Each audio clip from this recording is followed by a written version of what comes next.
Everyone, welcome to my channel. आज मैं biology से रिलेटेड कुछ क्वेश्चंस लेकर आई हूँ। क्वेश्चन 1 है, निम्नलिखित वर्गों में से कौन सा वर्ग सही सुमेलित है? ऑप्शन ए डिप्थीरिया, न्यूमोनिया और कुष्ठ, क्या ये आनुवांशिक है? ऑप्शन बी एड्स, सिफिलिस और सुजाग, क्या ये जीवाणुजन्य है? ऑप्शन सी वर्णांधता, हीमोफीलिया और दात्र कोशिकारक्ता, क्या ये लिंग संलग्न है? ऑप्शन 4 पोलियो, जापानी भी मस्तिष्क शोथ और प्लेग, क्या ये विषाणुजन्य है? देखो, डिप्थीरिया, न्यूमोनिया और कुष्ठ रोग ये जीवाणुजनित रोग है, ना कि आनुवांशिक। डिप्थीरिया कॉर्नीबैक्टीरियम डिप्थीरिया से होता है, न्यूमोनिया स्ट्रेप्टोकोकस से होता है और कुष्ठ माइकोबैक्टीरियम लेप्री द्वारा होते हैं। तो ऑप्शन ए हमारा गलत है। ऑप्शन बी की बात करते हैं, सिफिलिस, गोनोरिया एवं एड्स ये यौन संबंधित रोग है। सिफिलिस तथा गोनोरिया रोग ट्रैपोनिमा पैलेडियम और नाइसेरिया गोनोरिया जीवाणु द्वारा होते हैं, जबकि एड्स HIV द्वारा होता है। ऑप्शन बी भी रॉन्ग है। ऑप्शन सी की बात करते हैं, वर्णांधता तथा हीमोफीलिया लिंग संलग्न रोग हैं, ठीक है, लेकिन ये X गुणसूत्र पर स्थित अप्रभावी जीन के कारण वंशागत होते हैं। दात्र कोशिकारक्ता कायिक गुणसूत्रों पर उपस्थित जीन में उत्परिवर्तन के कारण होता है अथवा इसे ऑटोसोमल अनियमितताएं कहते हैं, इसलिए ऑप्शन सी भी रॉन्ग है। ऑप्शन डी की बात करते हैं, पोलियो और जापानी भी मस्तिष्क शोथ विषाणु जनित रोग है।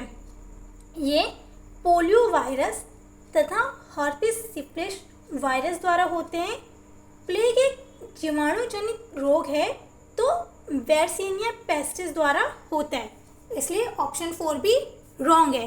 तो हमारा इसमें से कोई भी सही सुमेलित नहीं है, तो इसका आंसर क्या होगा?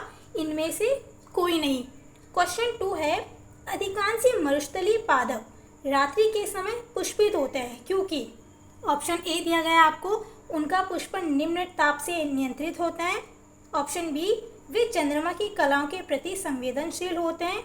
ऑप्शन सी दिन के समय मरुस्थलीय कीट पुष्पों को खा जाते हैं। ऑप्शन डी मरुस्थलीय कीट रात्रि के समय सक्रिय होते हैं। तो इसका सही आंसर होगा ऑप्शन डी। देखो, अधिकांश मरुस्थलीय पुष्पों में परागण कीट द्वारा होता है। मरुस्थल में दिन के समय तापमान अधिक होता है, जिससे कीट पतंगे आदि छायादार स्थानों पर छुपे रहते हैं अथवा निष्क्रिय रहते हैं। रात्रि के समय तापमान कम होने के कारण वे भोजन की तलाश में निकलते हैं। इस कारण अधिकांश मरुस्थलीय पादप रात्रि के समय पुष्पित होते हैं ताकि उनका कीटों द्वारा परागण हो सके। क्वेश्चन 3, एकमात्र सर्प जो घोंसला बनाता है। ऑप्शन ए है श्रृंखला प्रदाकु, ऑप्शन बी नागराज, ऑप्शन सी करेट, ऑप्शन डी क्रकच सल्की प्रदाकु। तो इसका सही आंसर है नागराज। देखो, मादा नागराज यह एकमात्र सर्प है जो घोंसला बनाता है क्योंकि यह एक अंडप्रज अंडा देने वाला सर्प है। यह एक उचित स्थान जहाँ पर्याप्त मात्रा में छाया हो का चयन करता है। मादा नागराज अपनी कुंडली व्यवहार द्वारा सूखी पत्तियां एकत्र करती है तथा सारी पत्तियों को संघन रूप से पैक करती है। जब घोंसला लगभग 30 सेंटीमीटर लंबा और 3 फीट चौड़ा हो जाता है तब मादा नागराज उसमें अंडे देती है। यह एक बार में 23 से 43 अंडे देती है और उसके बाद 12 से 15 दिन तक सेकती है। नेक्स्ट क्वेश्चन है, निम्नलिखित में से कौन सी कला परिवर्तनशील भ्रूण की शुष्कन से रक्षा करती है? ऑप्शन ए उल्ब, ऑप्शन बी अपरा कोशिका, ऑप्शन सी जरायु, ऑप्शन डी पीतकोश। देखो, उल्ब जो है यह एक पतली द्रवयुक्त संरचना है जो भ्रूण को घेरे रहती है। भ्रूण तथा उल्ब के बीच का स्थान एमनियोटिक गुहा कहलाता है, जिसमें एमनियोटिक द्रव भरा रहता है। यह द्रव को सूखने व बाहरी आघातों से बचाता है।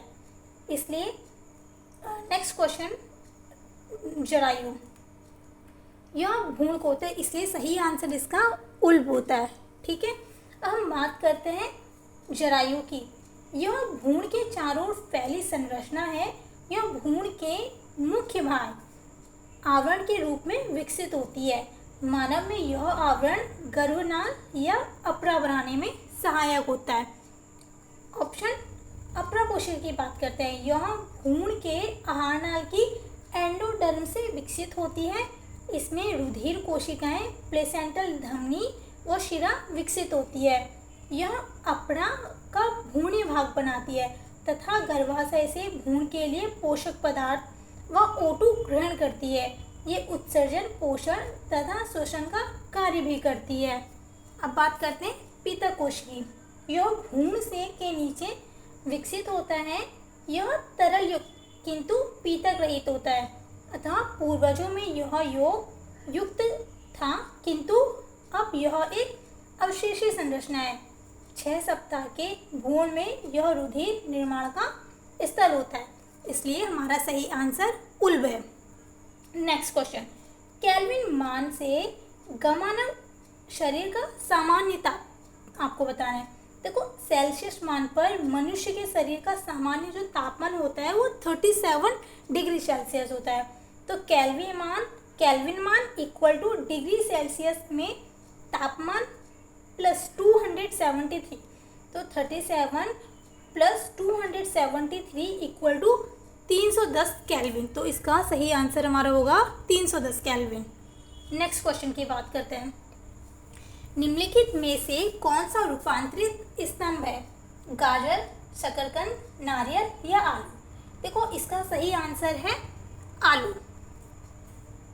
तनों में विभिन्न प्रकार के रूपांतरण पाए जाते हैं, जैसे प्रकंद, घनकंद, कंद, सल्ककंद। आलू एक कंद है। यह भूमि में धसी हुई शाखा के अंतिम सिरे में होते हैं जो भोजन संचय करके फूल जाते हैं। ठीक है। नेक्स्ट क्वेश्चन की बात करें तो आयु विज्ञान के इतिहास के निम्नलिखित 4 युगांतकारी घटनाओं में से सर्वप्रथम कौन सी घटी थी? तो इसका सही आंसर है प्लास्टिक शल्य चिकित्सा।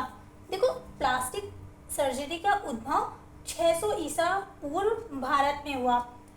शूद्र ने इसकी शुरुआत की। उन्होंने प्लास्टिक सर्जरी का जनक कहा जाता है। अन्य युगांतकारी घटनाओं के उद्भव काल का तथा वैज्ञानिकों के नाम की अगर बात करें तो अंग प्रत्यारोपण, ये वर्ष 1959 में हुआ था और इसके वैज्ञानिक का नाम जो है जोसेफ ई मुरे है। उपमार्ग शल्य चिकित्सा ये 1960 में शुरू हुई थी। इसके जो वैज्ञानिक हैं वो एल्बर्ट आइंस्टीन है। परखनली शिशु ये 1978 में स्टार्ट हुआ था। इनके जो वैज्ञानिक हैं लुइस जॉन ब्राउन है। आई होप आपको ये वीडियो पसंद आया होगा। If you found it helpful then please make sure to like this video, share it with your friends and don't forget to subscribe to my channel for more amazing content. मैं मिलती हूँ आपसे एक नई video में एक नए topic के साथ। Till then take care and keep learning. Thank you.